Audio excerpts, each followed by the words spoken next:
지난 2022년 말 5대 시중은행의 다주택자 주택담보대출 잔액은 15조 4천억 원이었습니다.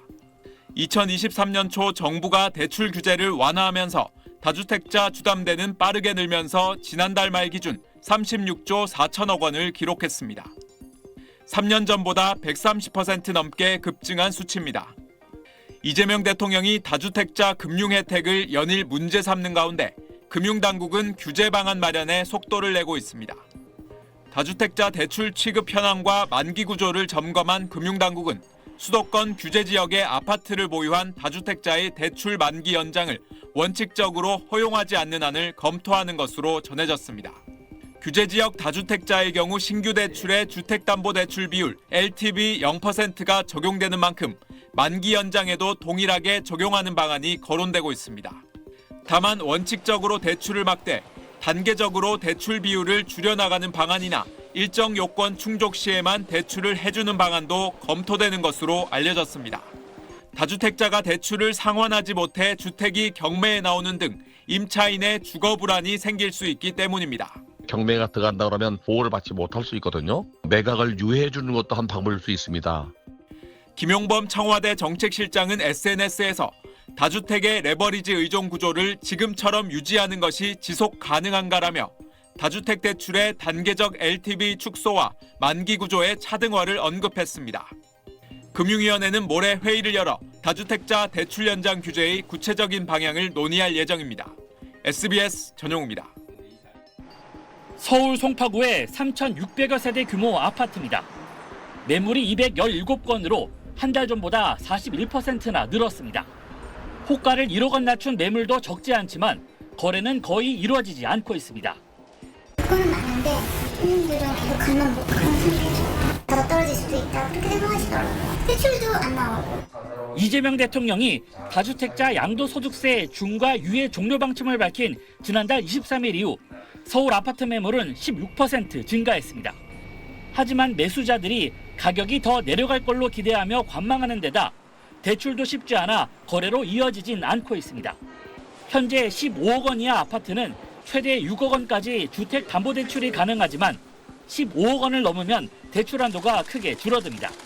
이 때문에 실제 거래도 15억 원 이하 매물에 집중되고 있습니다. 이달 서울에서 체결된 아파트 매매 계약 가운데 15억 원 이하 비중은 86%에 달합니다. 15억 이하 아파트다 보니까 생애 최초로 구입하시러 오시는 신혼부부들이 좀 많이 있어요. 대출이 일단 6억까지 가능하니까. 그래서 거래가 꽤 좀 된 편이에요. 이번 주 아파트값 상승률 역시 관악, 노원 등 외곽 지역의 상승세가 뚜렷한 반면 고가 아파트가 밀집한 강남 3구의 오름폭은 크지 않았고 경기 과천은 88주 만에 하락으로 돌아섰습니다. 중저가와 고가 시장의 활성화되는 움직임들이 이제 분리될 수도 있다고 보여지는데요. 고가 거래는 다소 위축되고 실수요가 집중되는 매각 거래는 늘어날 수 있다고. 다만 가격과 관계없이 다주택자 매물은 당분간 늘면서 시장에선 매수자 우위 흐름이 이어질 전망입니다. SBS 이성훈입니다. 지난 10일 매입 임대 사업자 제도를 언급한 뒤 사흘 만인 어제 새벽 이재명 대통령이 SNS에 부동산 메시지를 또 올렸습니다. 투자나 투기용 다주택 취득에 금융 혜택까지 주는 건 문제가 있다며 양도소득세까지 깎아주면서 수년간 기회를 줬는데도 버틴 다주택자들에게 대출 만기가 됐는데도 그들에게만 대출 연장 혜택을 추가로 주는 게 공정한가라고 물었습니다. 청와대는 다주택자 대출이 관행적으로 연장되는 상황을 점검하고 개선할 필요가 있다는 취지라고 부연했습니다. 정부의 대출 규제로 신규 대출은 강력하게 제한되는 반면 다주택자들은 기존 주택을 담보로 대출 기한을 연장할 수 있기 때문에 형평성 논란이 이어져 왔습니다.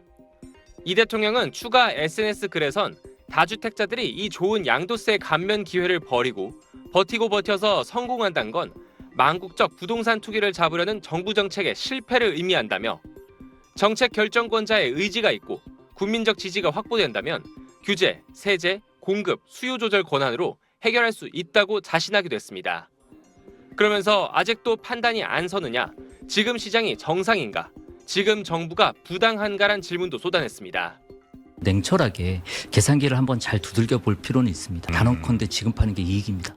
다주택자 금융대출과 관련해 청와대는 실태 파악에 착수하겠다고, 금융위원회는 민관 합동으로 태스크포스를 구성하겠다고 밝혔습니다. SBS 강민우입니다.